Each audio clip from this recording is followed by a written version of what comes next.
জীবনের অর্থ কি? আপনার জন্ম হয়েছিল বস্ত্রহীনতার মধ্যে দিয়ে এবং আপনার মৃত্যু হবে বস্ত্রহীনতার মধ্যে দিয়ে।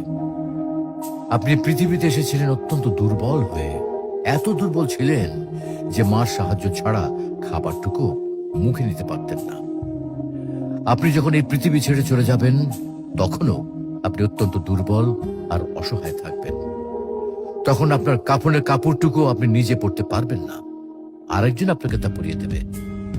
যখন আপনি এই পৃথিবীতে এসেছিলেন তখন আপনার অর্থ সম্পদ কিছুই ছিল না।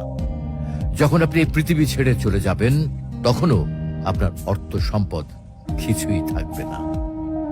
আপনাকে প্রথম গোছল যেমন অন্য কেউ দিয়েছিল, তেমনি আপনার শেষ গোছলও অন্য কেউ দেবে। আপনি যেমন পৃথিবীতে একা এসেছিলেন, ঠিক তেমনি ভাবে আপনাকে পৃথিবী থেকে একাই চলে যেতে হবে। আপনার সঙ্গে আপনার প্রিয়জন কেউ যাবেন না। হ্যাঁ, এটাই জীবন, এটাই তো জীবন। তাহলে কেন এত মারামারি, এত সংঘাত, এত হানাহানি? কেন এত বিদ্বেষ? কেন এত হিংসা? কেন এত বেইমানি? তাই সকলের প্রতি দয়াশীল হন, সকলকে আপন করে নিন এই ক্ষণিকের যাত্রায়। জীবন খুবই সংক্ষিপ্ত, সুতরাং জীবনকে মহৎ কাজে উৎসর্গ করুন।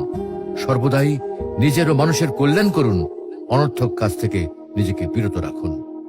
তাহলে আল্লাহ রাব্বুল আলামিনও পরকালে আপনার কল্যাণ করবেন। পরিশেষে পবিত্র আল কোরআনুল করিমের এই আয়াতটির অর্থ গভীরভাবে অনুধাবন করুন আর ভাবতে থাকুন, মহান আল্লাহ রাব্বুল আলামিন আপনাকে লক্ষ্য করে কি বলছেন। হে ঈমানদারগণ, তোমাদের ধন সম্পদ ও সন্তান সন্ততি যেন তোমাদেরকে আল্লাহর স্মরণ থেকে গাফেল না করে, আর যারা এ কারণে গাফেল হয় তারাই তো ক্ষতিগ্রস্ত। আমি তোমাদেরকে যে রিজিক দিয়েছি তা থেকে মৃত্যু আসার পূর্বে ব্যয় করো, অন্যথায় সে বলবে, হে আমার পালনকর্তা, আমাকে আরো কিছুকাল অবকাশ দিলেন না কেন? তাহলে আমি সাদকা করতাম এবং সৎকর্মীদের অন্তর্ভুক্ত হতাম। প্রত্যেক ব্যক্তির নির্ধারিত সময় অর্থাৎ মৃত্যু যখন উপস্থিত হবে তখন আল্লাহ কাউকে সামান্যতম অবকাশ দেবেন না।